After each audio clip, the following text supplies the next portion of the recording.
Start again. No, that. Hi, I'm Lídia. Hi, I'm Philipp. And we're going to talk about a recent paper by Alicki, which is now on the arXiv. The number is there. And the paper is called Model of a Quantum Measurement and Thermodynamical Cost of Accuracy and Stability of Information Processing, which is quite a long title. In short, it introduces this explicit model of quantum measurement and then it looks at the cost of measurements. So first I'm going to give a very high-level overview of the model and how the measurement process works, and then Philipp will go into more detail about the actual Hamiltonian interaction with the environment, etc. So the way our measurement device works is the measurement is composed of a spin, which is strongly coupled to a harmonic oscillator. Okay? And as we'll see, the way to read the measurement will be to just look at this particle in the harmonic oscillator and see whether it is on the left or on the right. Okay? This will be two macroscopically distinguishable states. And this harmonic oscillator, therefore, we call it the pointer. Okay? And if you write down the systems involved, right now it's just a spin and this pointer, which is harmonic oscillator. And then later on we'll couple to it the system that we want to measure. But first I'm going to talk a bit about the dynamics of this system. So the Hamiltonian of this system is designed in such a way that it has two ground states. In one, the spin is pointing up, and the harmonic oscillator is precisely at this position, plus d. So it's almost a classical state, a coherent state, where the harmonic oscillator is on the right. This d is a constant that we can choose with some consequences. And the other state is spin pointing down, and the oscillator is on the left at position minus d. Okay? So a few things are important. For instance, if you apply a bit flip on any of these states, then we get an excited state with an extra energy delta E. So here we would get state minus plus D, and here we get the state plus minus D. And then the dynamics of the systems are such that the state will always relax to the ground state of the corresponding spin.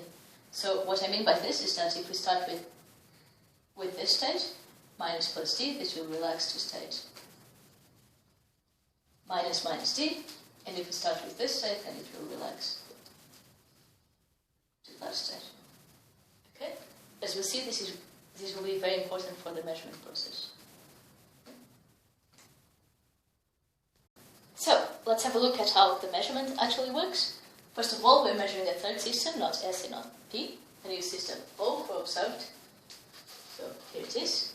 And we will perform a binary measurement of this system. So, you'll have two outcomes. So, you can define two projectors that act on this system O, P minus, and P plus, which is just identity minus P minus.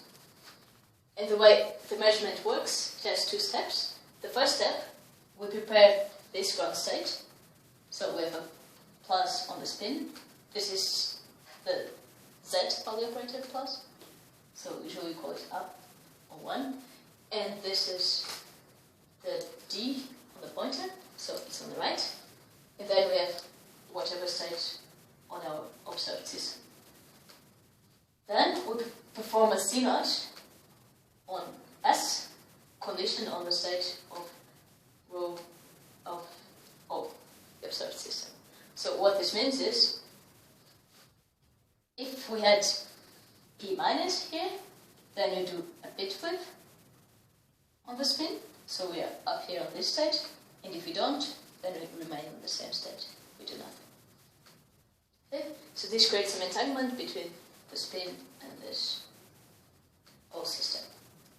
The second step now is to decouple our system from this observed system, and it just lets this S and P relax. Okay? So what happens is that if we were here on this state, then we relax to that state, which means that our pointer goes to the left, whereas if we are here, then nothing happens and our pointer stays on the right. Okay? We will see later that this gives us the final state of the pointer being a mixture of being on the left and being on the right, where the probabilities are precisely the probability of measuring P minus on the observed system or measuring P plus on the observed system. Yeah, this is how our measurement works.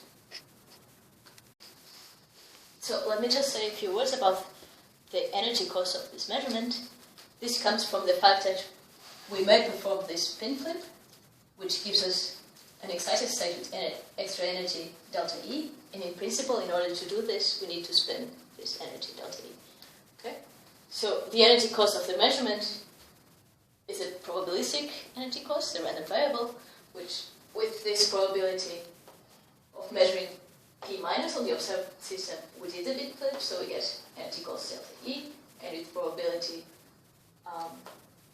that we measured P plus, then nothing happens and work cost is 0. Okay?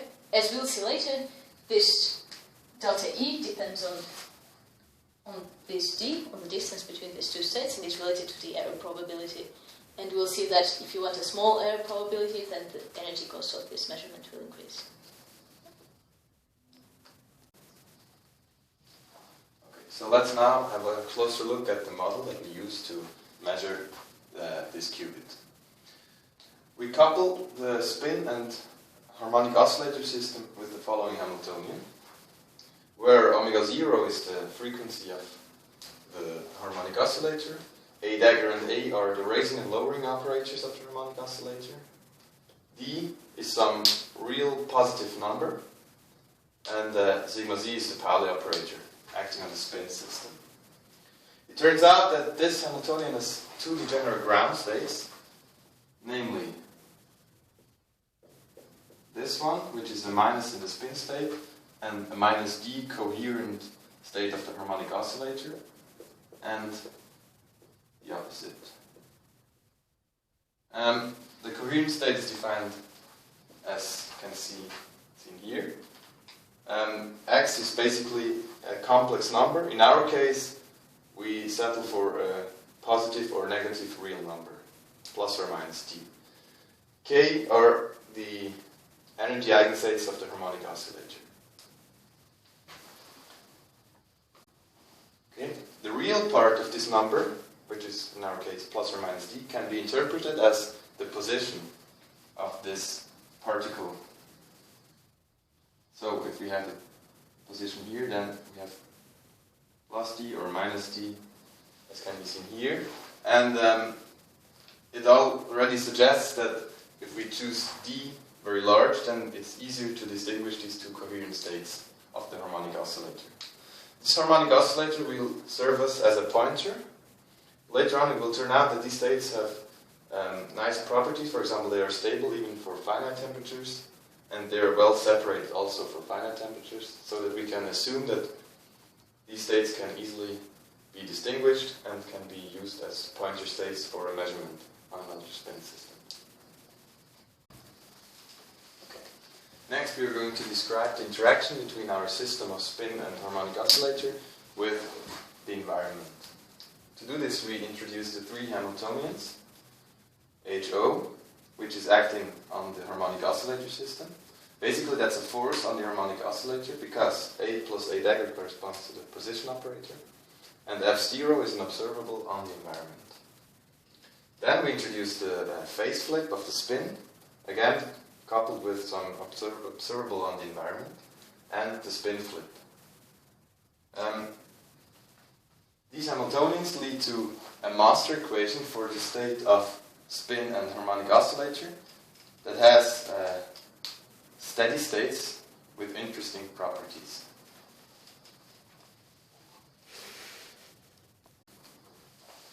Suppose we start with the state rho sp0 can be an arbitrary state of our system. Then, for t going to infinity, this system will approach the steady state given by this mixture. So we have the ground states that we have met before here, mixed with probabilities p plus and p minus, which are given by the initial state of the spin system only. What this basically is a measurement of our spin that is somehow then readable in the state of our harmonic oscillator, d minus d or plus d. What I wrote down here is true for zero temperature case. In the case of finite temperature, it will not be a pure state in the harmonic oscillator system, but it will be some mixed state, rho pointer plus or rho pointer minus. But these mixed states are still well separated. So in terms of this picture here, it would look like something like this. But they're still well separated and stable states. So they can still be considered to be good pointer states to read out the measurement. What this basically is now is the Born state of the measurement done on the spin, which has an outcome that is readable in the pointer.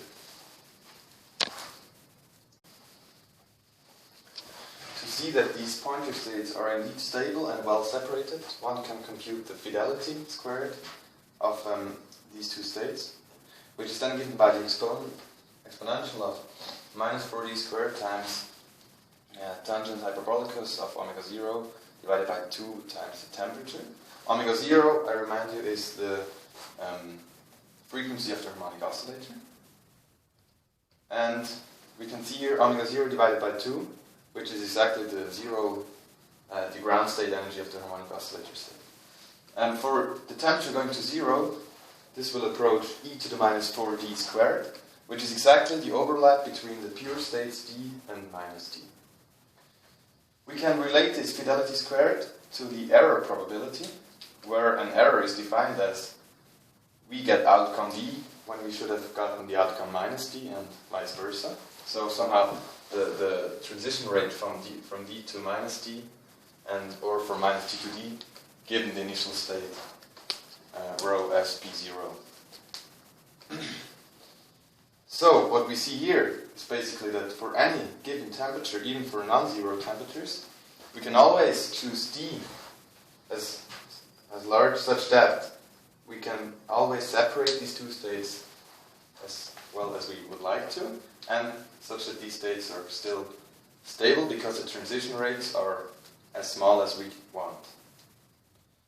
In the following, we are going to have a closer look at the measurement process.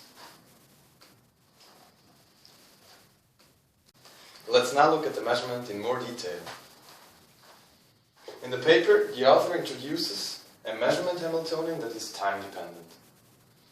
It's basically a spin flip on system S, conditioned on the system O. So this is the projector that Lídia introduced before, acting on the Hilbert space on the system that we would like to measure.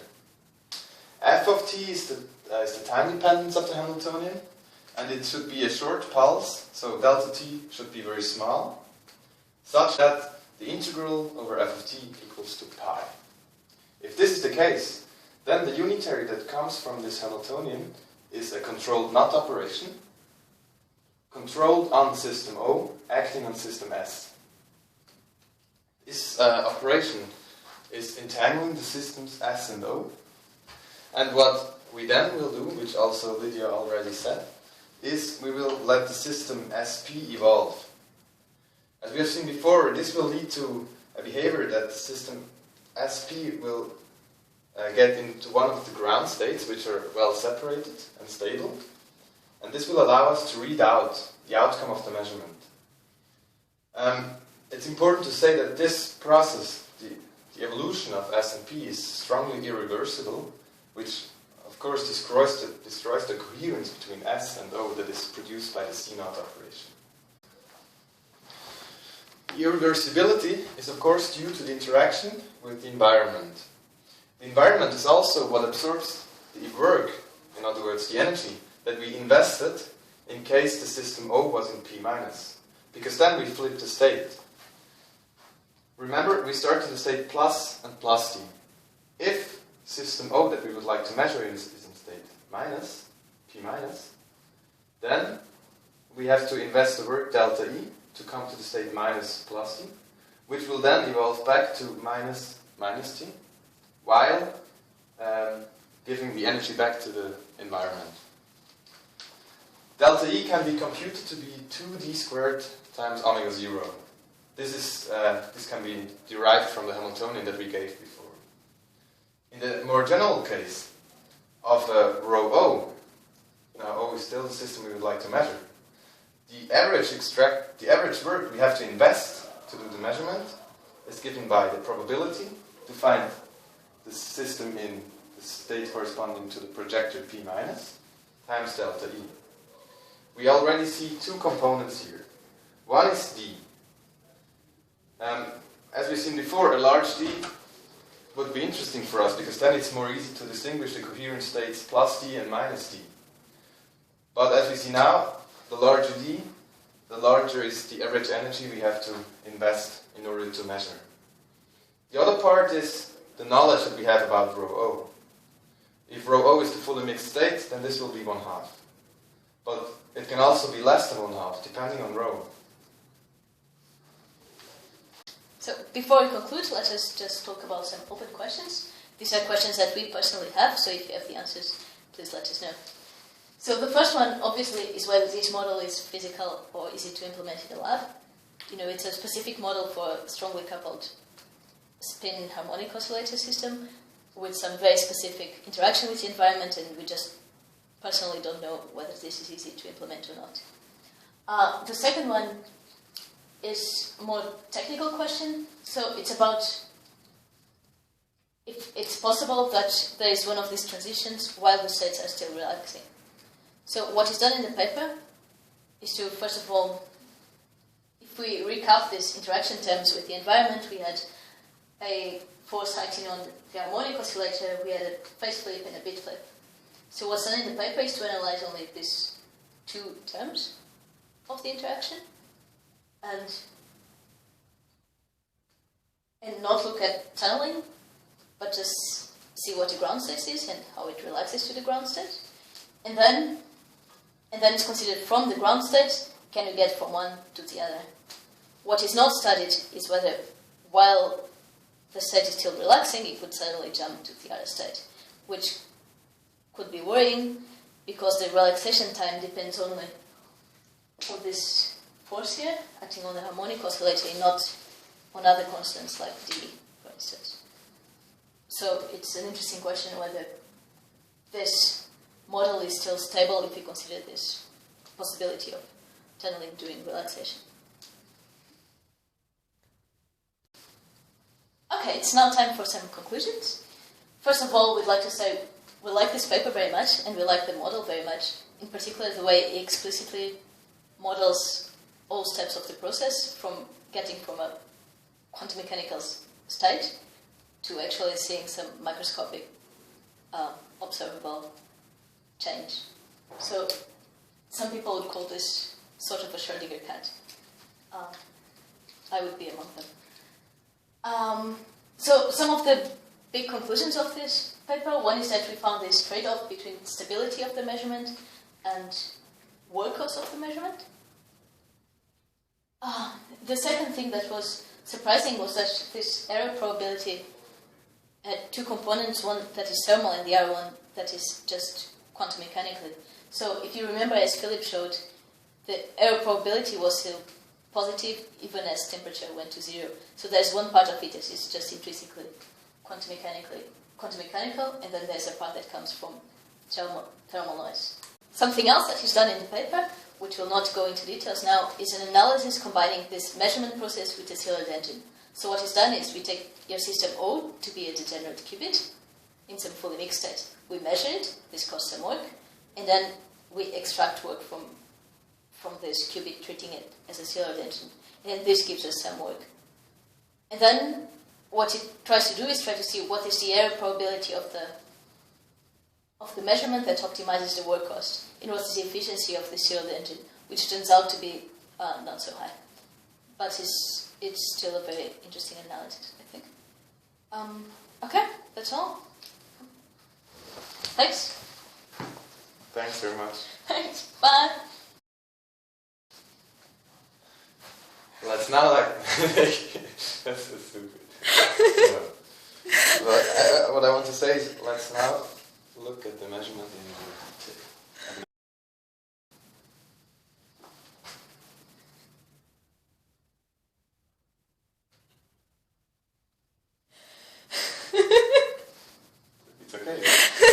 cut the data, please.